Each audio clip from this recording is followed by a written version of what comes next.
This is Autoline Daily, the show dedicated to enthusiasts of the global automotive industry.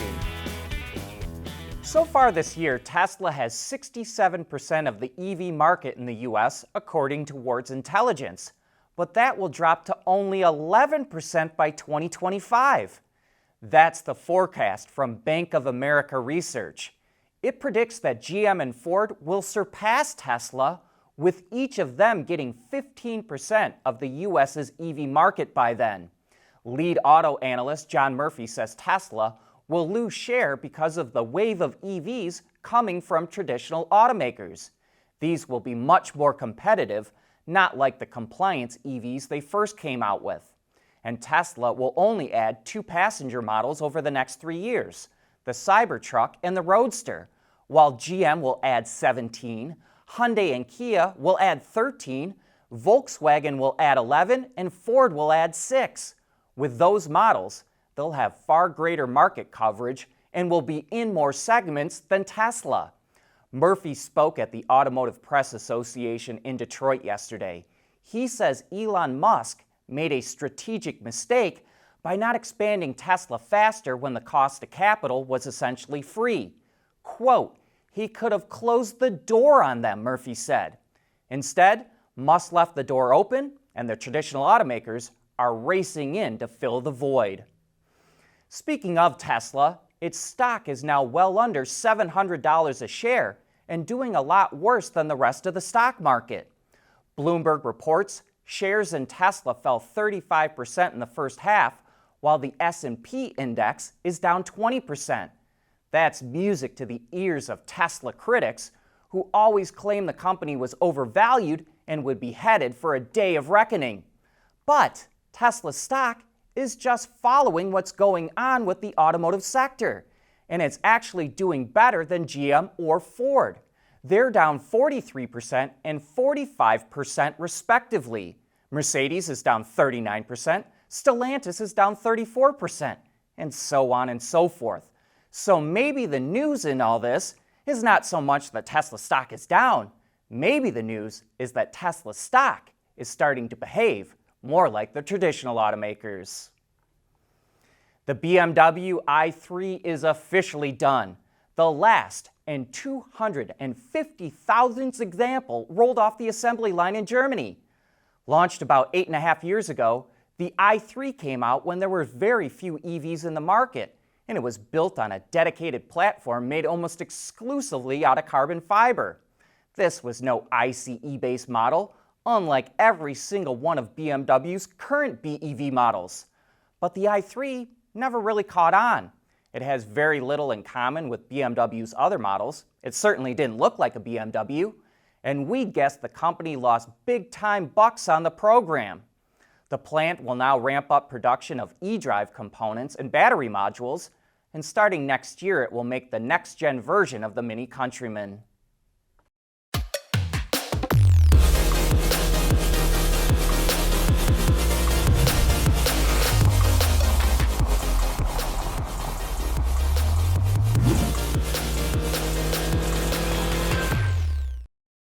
We want to know what drives your testing. OTA, connected car, diagnostics, remote testing. Intrepid Control Systems is here to help you work from anywhere. Intrepid Control Systems, driven by your data.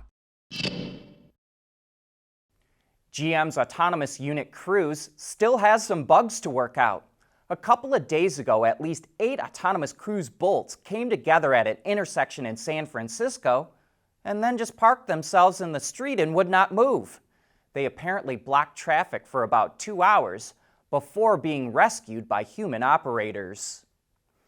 General Motors is stepping up and taking care of customers who bought Chevrolet Bolt EVs too early. As you know, last month, GM cut the price of 2023 Chevrolet Bolt EVs and EUVs by $6,000. And now it's going to reimburse buyers who purchased new vehicles this year before the price cut, even if it was a 2020, 2021, or 2022 model year vehicle. Customers that lease the vehicle through GM Financial are not eligible. On average, those Bolt owners will get about $5,000. GM only sold 358 bolts in the first quarter, but that shot up to 6,945 in the second quarter. And in other GM EV news, the automaker is expanding its EV first responder training in the US and Canada.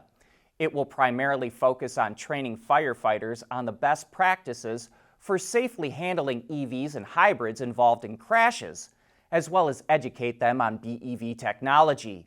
The National Fire Protection Association says it's trained 300,000 first responders on how to handle EV accidents, but it estimates that another 800,000 responders need the training. To learn more about GM's program, first and second responders can go to the website gmevfirstrespondertraining.com. Critics of the traditional auto industry say they're going to get financially clobbered by stranded assets. That is, they'll have to write off all the plants and equipment that make ICE engines and transmissions. But many of those plants are already being converted to make parts and components for BEVs. For example, Stellantis' powertrain facility in France, which used to be the largest diesel plant in the world, is now going to make electric motors. And another engine plant in France will make e-transmissions. And here's the part we find interesting. Stellantis is not footing the entire bill. It formed joint ventures with two companies to make the motors and transmissions and is tapping them to help fund the transformation.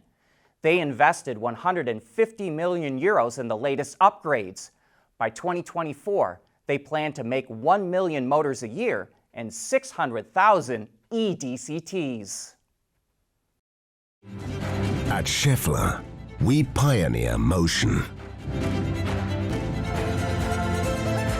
Electrifying mobility, manufacturing smarter, reducing CO2 emissions, making energy production clean. Schaeffler pioneers motion to advance how the world moves.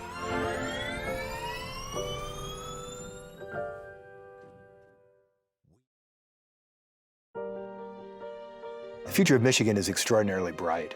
We have such incredible assets, and I think more and more we're realizing how to put those together in a way that's going to help this state really help lead the nation as we go forward.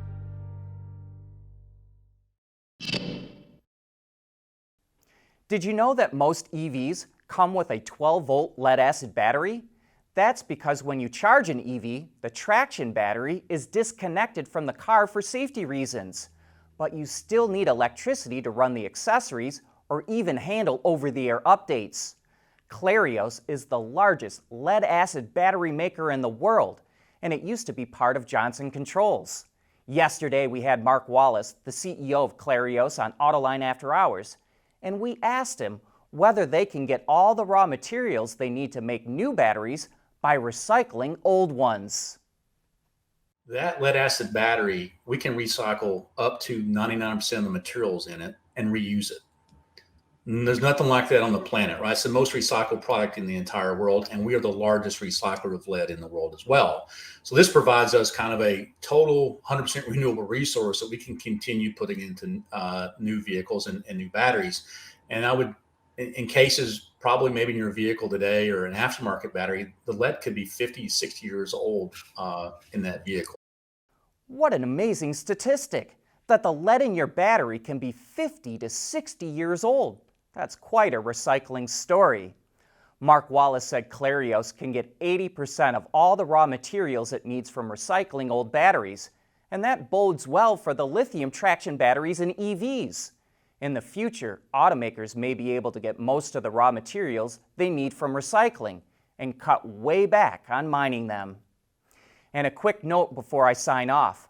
Autoline will be off all next week to celebrate our nation's independence. But that's a wrap for today and this week. Hope you have a great weekend, and we'll be right back here again on Monday, July 11th.